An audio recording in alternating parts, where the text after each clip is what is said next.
Fala pessoal, tudo bem? Eu sou Giovanni aqui dando sequência então ao nosso estudo e nessa aula vamos iniciar uma caminhada pela reprodução humana. Então começamos com algumas definições, com algumas informações básicas para que a gente possa aprofundar cada vez mais nesse tema, que é um tema muito importante aí pra gente. Então, reprodução humana, vamos falar um pouquinho, começando aqui mostrando para vocês um gameta feminino.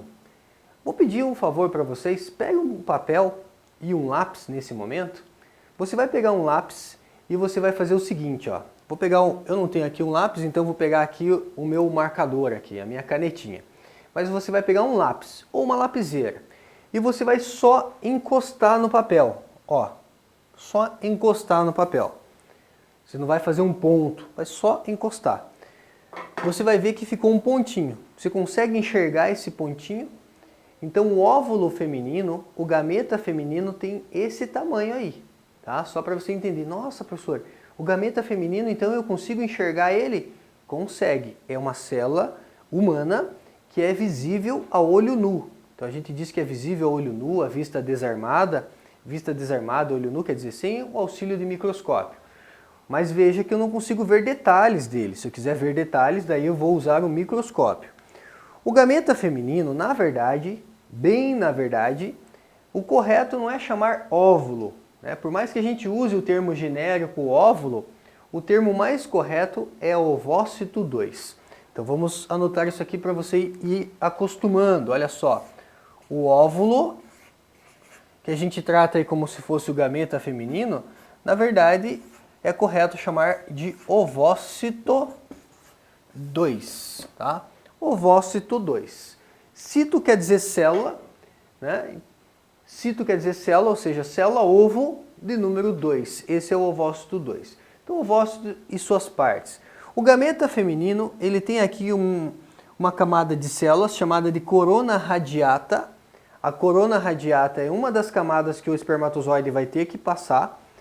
E a corona radiata, ela é rica em uma substância chamada de ácido hialurônico. Então quer dizer que o espermatozoide, ele vai ter que ter uma enzima importante, que é a hialuronidase, que vai reagir com o ácido hialurônico para que esse espermatozoide possa passar por essa camada. E depois da corona radiata vem a zona pelúcida. A zona pelúcida é uma camada que o espermatozoide também tem que ser reconhecido e ultrapassar essa camada. E é interessante porque uma vez que um espermatozoide entra nesse óvulo, nenhum outro espermatozoide consegue entrar. Uma vez que o espermatozoide entra, forma-se uma barreira de fecundação e nenhum outro espermatozoide entra. Então, um momento muito interessante, um momento mágico, né? Em que o espermatozoide fecunda, então, o óvulo. E veja que o óvulo, ele tem um núcleo, né? O ovócito 2, ele tem um núcleo que na espécie humana contém 23 cromossomos. Então o espermatozoide tem 23 cromossomos, o óvulo tem 23 cromossomos. E aí forma-se o zigotinho, a célula-ovo ou zigoto, né? Então pensando em fecundação, você teria algo assim, né?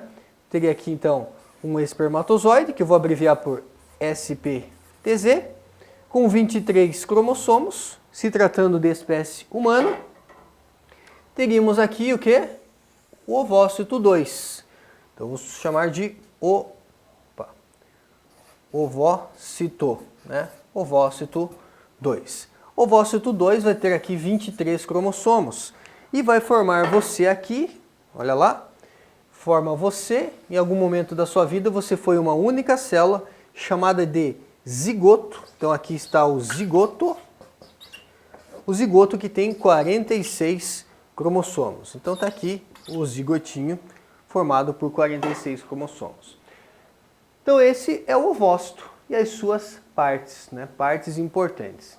Dando sequência, vamos falar do aparelho reprodutor feminino, né? Ou do sistema reprodutor feminino, a parte interna. Perceba que o sistema genital, o aparelho reprodutor feminino, parte interna, ele tem aqui o canal vaginal. Aí temos ali o colo do útero. Então o útero, ele tem mais ou menos o formato como se fosse uma pera de ponta cabeça. Talvez você pode dizer, professor, que tamanho que tem o útero? Se uma menina fechar a mão dela assim, ó, a mão fechada é o tamanho do útero. Tá? Então, combina o tamanho da mão fechada com o tamanho do útero. E o útero ele tem mais ou menos o formato de uma pera de ponta cabeça. E aí tem duas tubas uterinas, antigamente chamadas de trompas de Falópio, e na pontinha dessas tubas tem ali o quê? As fímbrias, né? Então aqui você tem as fímbrias e os dois ovários, certo? Olhando aqui de lado, de perfil, eu vejo então essa imagem aqui, ó. Então você tem ali o quê? Uma imagem em corte, indo aqui, né, da frente lá para a parte dorsal. Você tem então aqui, ó, a tuba uterina, mostra ali o ovário, o útero em corte. Perceba que o útero fica muito íntimo com a bexiga urinária, por isso que uma mulher armazena menos urina do que o homem, isso já de maneira natural. Agora imagine uma mulher grávida, né?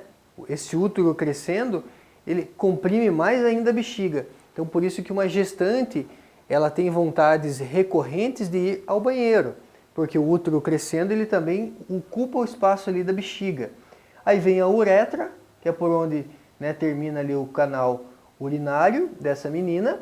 Do lado da uretra você tem ali o canal vaginal.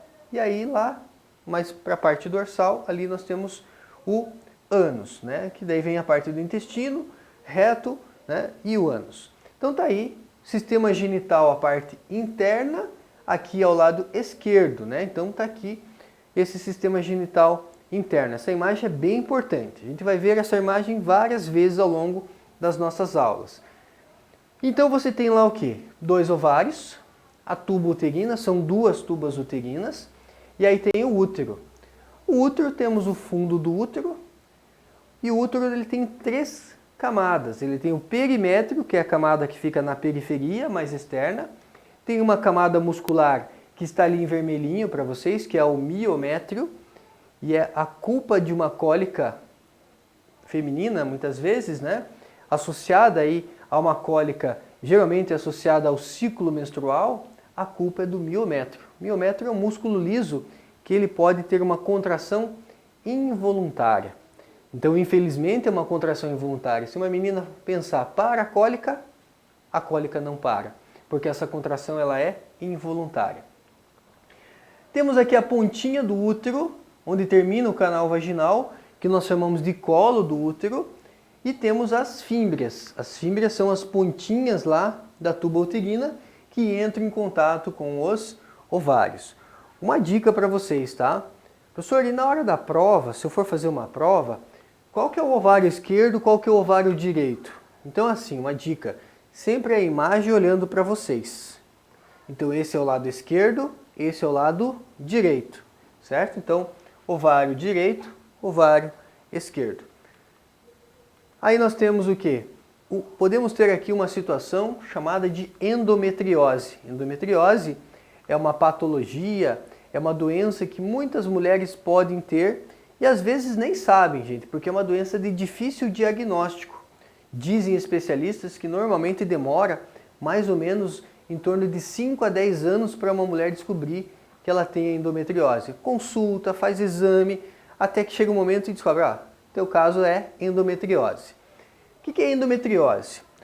A camada mais interna do útero é chamada de endométrio. Você viu, né? Camada mais externa, perimétrio, camada mediana, miométrio, e a camada interna, o lado interno do útero é chamado de endométrio. Esse endométrio todo mês ele cresce, ele aumenta de tamanho e diminui, aumenta, diminui, imaginando que vai acontecer ali o quê? Uma futura gestação. Só que pode acontecer desse endométrio ele ser formado em outras partes do corpo dessa mulher. Como, por exemplo, né, você tem aqui o intestino, pode ser que ele se forme na bexiga urinária, número 1, pode ser que ele se forme lá no ovário, número 2 aqui da imagem, pode ser que ele se forme no útero, mas uma parte errada do útero, pode ser que ele se forme na região do canal vaginal, e isso causa o quê? Causa dor.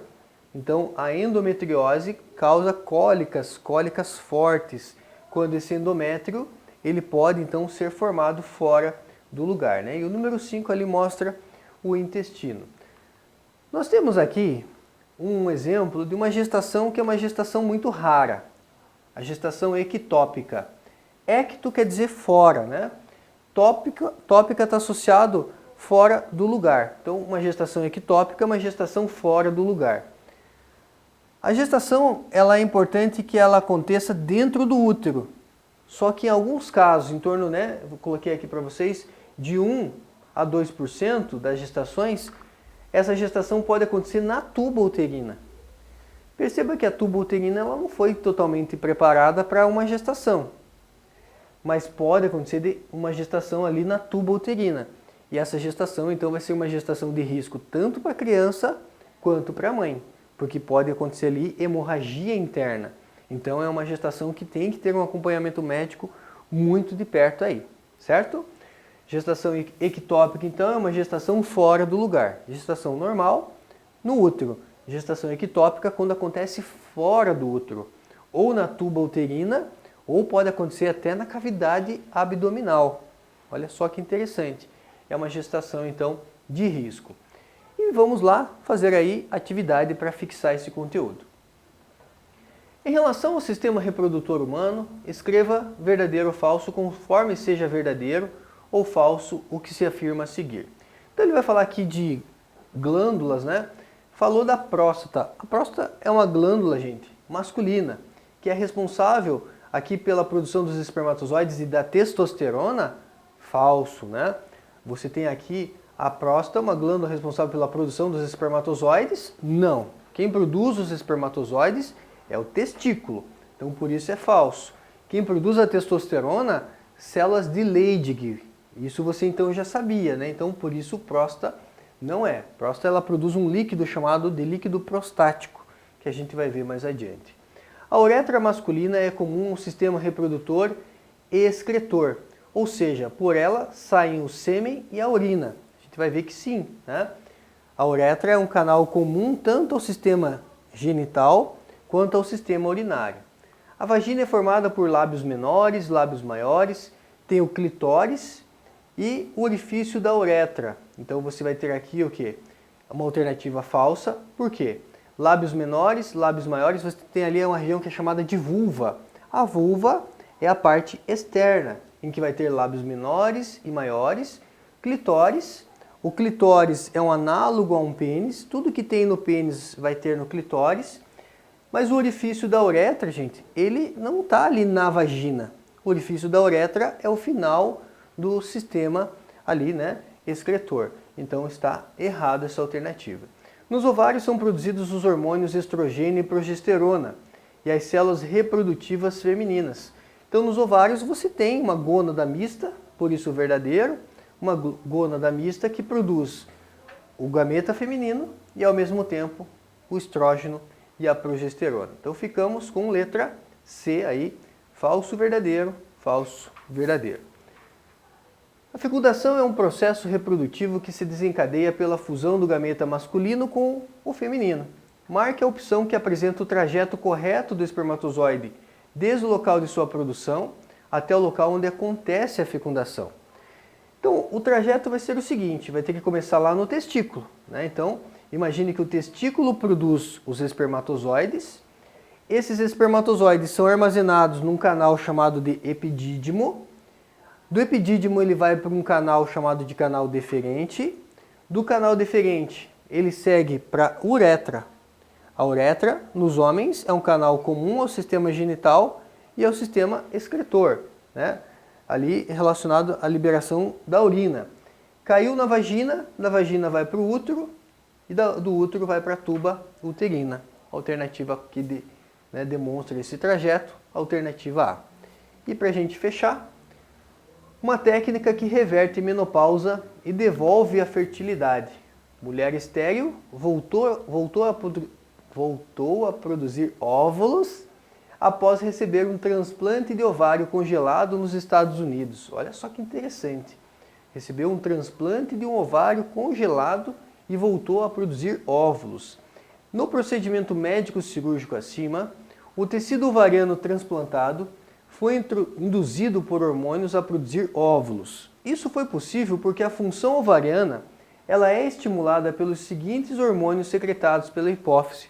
Quais são os hormônios secretados pela hipófise que vão agir, né, nessa função ovariana? Você sabe, o FSH é o folículo estimulante e o LH é o hormônio luteinizante. Legal? Mais uma aula então aí para nossa coleção. Até mais, gente. Tudo de bom para vocês.